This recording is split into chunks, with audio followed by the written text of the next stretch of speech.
Wagiriru wa iria ria kambuni itiganite bururi-ini ni wikirirwo ucuke o ne thutha mabithaa a ruhonge rwa Ugima wa Mwiri na DCI guthukangia makiri ma rita cia Iriia rikirikana ritakinyaniire ikiro iria ciagiriire.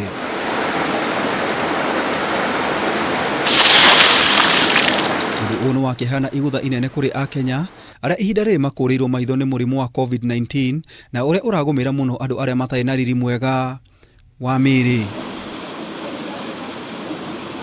Kũringana na mabithaa a ruhonge rwa Ugima mwega wa Mwiri, iria rĩrĩ nĩ makĩria ma marori 10 nĩ rĩgereirio ithimi itiganĩte cia wagiriru na rĩkagũkinyanĩria ithimi icio.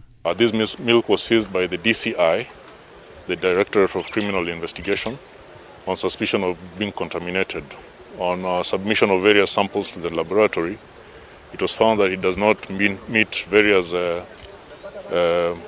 safety standards, including the microbial standard. It failed the E. coli test, and it did not meet the fat content standard. Iria rĩrĩa rithukangiirio rĩkoretwo moko-inĩ ma DCI kuma mweri wa Januari na rĩahithũkirio kambuni itiganĩte cia gũkũ bũrũri-inĩ na ingĩ cia kuma nja ya bũrũri. Milk was seized from two companies within Nairobi County.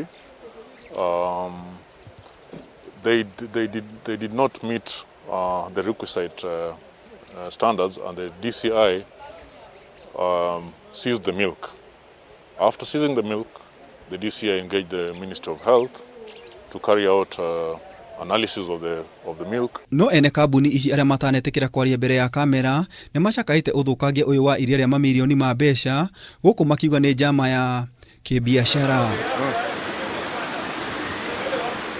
Bũrũri wa Kenya nĩ ũkoretwo ũkĩng'ethanĩra na bũrũri wa Uganda nĩ ũndũ wa thũgũrĩ ya iria, kũrĩa Kenya nĩ yacokithirie marori 19 makuĩte iria kuma bũrũri ũcio.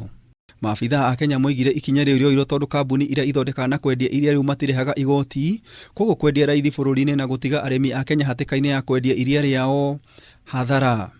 Kũgitĩra arĩmi a iria, mũtongoria wa bũrũri Uhuru Muigai wa Kenyatta mweri wa Januari nĩ yathire ministry ya kĩgĩna yongerere igoti rĩa iria rĩa kuma na nja na gĩcunjĩ kĩa 16 harĩ igana.